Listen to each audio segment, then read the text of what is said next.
Perang besar yang dimaksud ada dua. Satu, perang Armageddon. Ini saya berbeda pendapat dengan Ustadz Zulkifli Ali, tapi tetap kami tetap bersama dalam menyampaikan hadis akhir zaman. Dalam persepsi kami, Armageddon itu berbeda dengan Malhamah.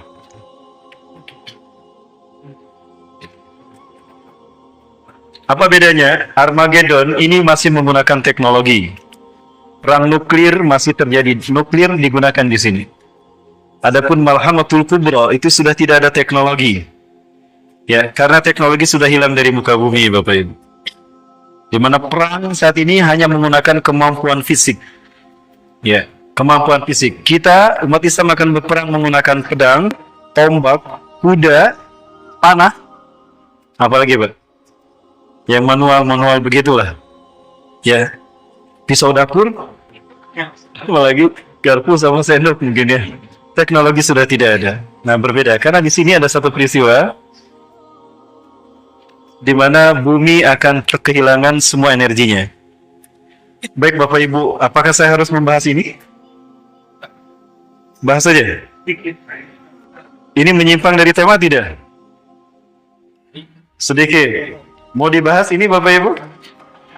Baik, kita bahas ya. Tentang perang, ini ada, saya pernah bertemu dengan seseorang pengamat politik dan dia membuat simulasi belajar dari Perang Dunia Kedua. Bapak Ibu ingat, saya mencoba untuk memproyeksikan hadis Rasulullah yang saya baca kepada fakta kekinian tentang peluang apa yang akan terjadi. Ini bukan spekulasi tapi hanya pengamatan belaka. Rasulullah SAW menyebutkan, La ta'tina sa'atu, kiamat tidak akan datang kepada kita hatta tuqatilu qauman, sehingga kalian akan berperang dengan satu kaum. Ciri-ciri mereka sigharul a'yun, mata mereka sipit. Juluduhum ahmar, kulit mereka merah. Zulfal unuf, hidung mereka pesek. Wa wujuhum kal majani mutraqah, wajah mereka lembar seperti tameng. Kira-kira bangsa mana Bapak Ibu? Bangsa? Mereka sudah datang ke Indonesia kan? Mereka punya satu program internasional untuk membangun Cina Raya menguasai dunia. Sebagaimana ambisi Mao Zedong dulu Bapak Ibu. Sekarang Xi Jinping ingin mewujudkan apa yang menjadi ambisi Mao Zedong dulu. Apa? Cina Raya. Lewat proyek O-Bond. One Belt, One Road. Bermula dari Afrika, berakhir di Asia, Indonesia. Bapak Ibu, negara sekelas Nigeria, Angola, Uganda sekarang jatuh ke tangan Cina. Tambang-tambang yang ada di Afrika sekarang sudah jatuh di tangan Cina. Angola sekarang mata uangnya yuan, Bapak Ibu. Dan tidak ada satupun masjid dari ratusan masjid yang masih bertahan ada di Angola. Dihancurkan semua. Dan umat Islam Angola diperintahkan untuk murtad. Tidak murtad keluar dari Angola, memaksakan diri tinggal di Angola, akan dihabisi. Maka nasib Muslim Afrika sekarang sudah mengalami apa yang khawatir akan terjadi di Indonesia. Mau lihat apa yang terjadi di Afrika sana? Dan saya yakin ada Cina peran di sana. Kuat melihatnya Pak? Kuat melihatnya? Baik, saya perlihatkan Bapak Ibu. Saya tidak berbicara tanpa fakta, Pak. Faktanya saya simpan di sini. Apakah saya berbohong? Apakah saya menyebar hoax? Atau fitnah? Itu tuduhan saja, Pak. Yang ingin membungkam saya, Pak. Siapa yang berperang di sana, Bapak Ibu? Tadi. Ada satu berita, tapi saya tidak bisa memberitakannya. Dan ini terkait dengan Indonesia, ada hubungannya dengan Afrika. 300 konglomerat mereka berkumpul di Angola dan siap untuk memperebutkan siapa yang berhak memiliki Angola. 300 konglomerat itu diantaranya adalah pemilik media di Indonesia. Ini fakta yang kita tidak tahu. Kita dibungkam, tidak tahu. Padahal ini adalah nasib saudara-saudara kita kaum muslimin. Bukankah kita satu tubuh kata Rasulullah? Al-muslimin kal jasadil wahid. Seorang muslim dengan muslim lainnya itu satu tubuh. Dasraka udhun tada asadu jasadi bil humma wal asal. Jika satu bagian tubuh terluka, kita menyebar merasakan sakit seluruh badan kita. Walaupun yang terluka kaki, tapi kita pun merasakan demamnya. Itulah kita umat Islam. Adakah kita merasa sakit ketika saudara-saudara kita dibantai di sana? Begini Pak, kalau kita umat Islam tidak bersatu dan tidak punya pemimpin sentral. Betul apa yang dikatakan oleh Ali bin Abi Thalib. Al-haqqu bil nizam, yaglibuhul batilu bin nizam. Kebenaran yang tidak terstruktur, kebenaran yang tidak terpimpin akan dikalahkan oleh kebatilan yang terstruktur. Kita mayoritas, mereka sedikit. Tapi kita kalah karena kita tidak terorganisir.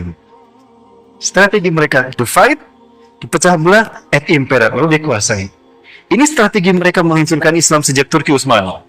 Walaupun umat Islam menguasai 2/3 dunia, dipecah-pecah kayak kue lapis. Mesir diberikan pada Inggris, Afrika, Prancis, Palestina, Jordan, Inggris, Suriah, Libanon, Prancis, Aljazair, Prancis, Irak, Inggris, Afghanistan, Rusia, ya, Malaysia, Inggris, India, Inggris, Indonesia, Belanda.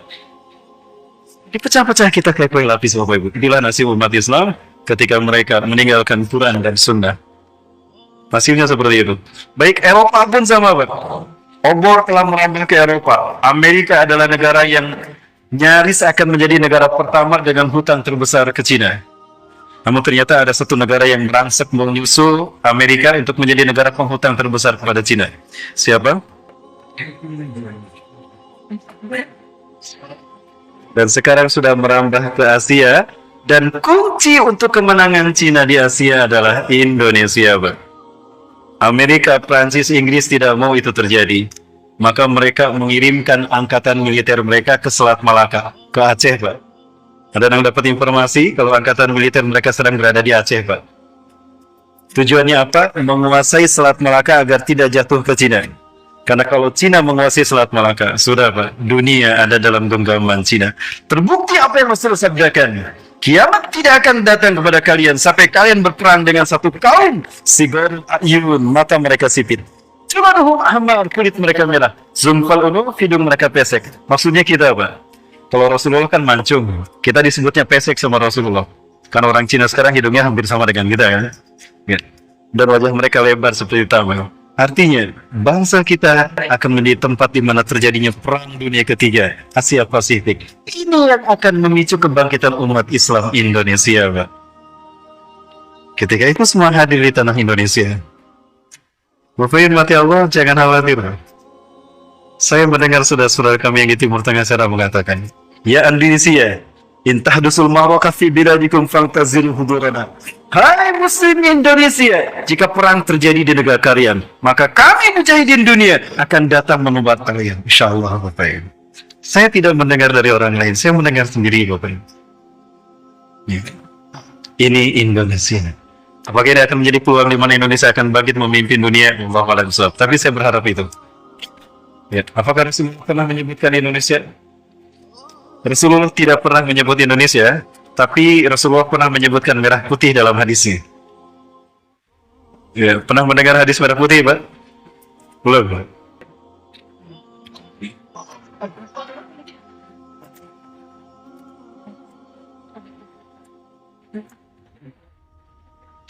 Mohon maaf ini saya ulang-ulang, Bapak Ibu ya, untuk menyemangati teman-teman, terutama para pemuda. Ada sebuah hadis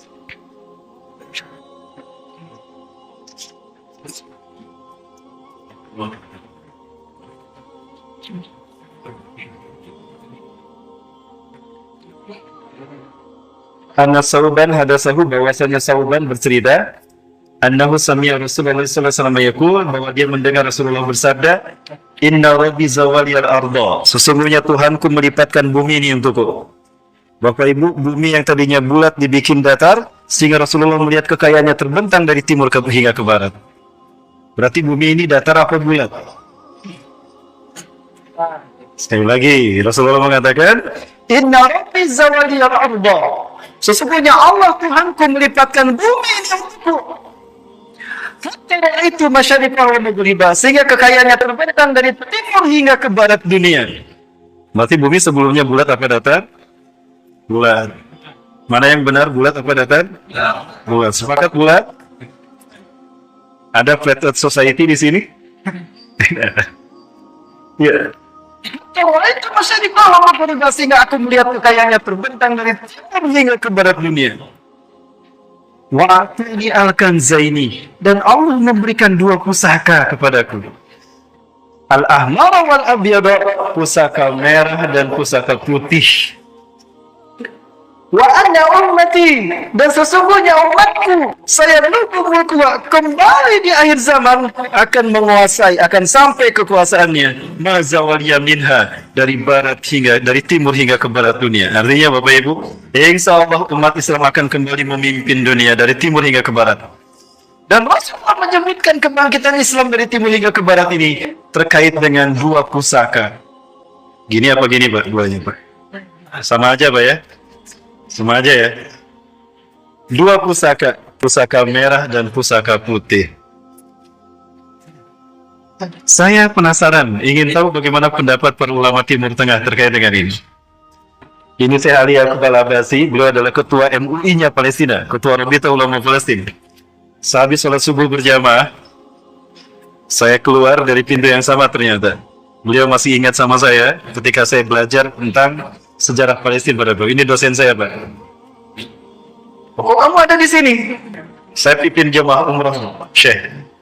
Ya, nah saya ini pernah saya tanya tentang pandangan beliau terkait dengan hadis merah putih. Akhirnya hadis bibiladina. Apakah ada keterkaitan antara hadis ini dengan negara kami? Dia ada di mana ahmar wal abyad. Karena bendera kami merah putih, Syekh. Apakah merah putih itu kami Indonesia? Allah kata beliau, lima tatakulu kadalik. Kamu bisa ngomong gitu. Tapi di ceramahnya apa kata beliau? La na'takid himmatana li tahdilin al-Quds Palestin ala yadil Arabin wala ala Gharbin wala bi ittihadihim, lakinnana na'takid anna nusratan min Allah satahduru ala yadaykum ya Indonesia. Paham Pak? Itu kata beliau. Kami tidak berharap merdekanya Palestina dan kembalinya Al-Quds kepada kaum muslimin, kepada Arab, dan tidak pula kepada PBB dan Barat, Barat dan PBB-nya. Tapi kami yakin pertolongan Allah akan datang melalui tangan kalian, hai Indonesia. Allahu Akbar. Ini Bapak Ibu, peluang kita. Ingat, ini harapan mereka. Jangan kita sia-siakan. Panasnya geopolitik kita hari ini adalah fit and proper test dari Allah. Uji kelayakan diri Allah untuk kita. Layakkah kita memimpin dunia? Apa jawaban kita? Sambut dengan kepala tangan kita Bapak Ibu. Layakkah kita memimpin dunia? Takbir. Baik. Mas, saya sudah lantang jadi batuk, Mas. Yang kedua, kalau tadi setelah sholat subuh, sholat asar ternyata kami diimami oleh Syekh Yusuf Abu Sunainah. Ini Syekh Yusuf, dai akhir zaman. Dan kita berada di pesantren Madrasah Sufah yang dulu dibangun oleh dua sahabat besar, Shaddad bin Aus dan Ubadah bin Samit, yang makamnya ada di balik, di samping pesantren ini. Inilah dua sahabat Rasulullah yang mengajarkan, yang menciptakan para penghafal Quran. Di sini kami audiensi dengan beliau. Ini penterjemah yang kita, tour leader yang kita pilih. Bapak Ibu, selesai pertemuan ini, saya bertanya pada beliau, pendapat beliau tentang merah putih dalam hadis Rasulullah tadi. Bukan.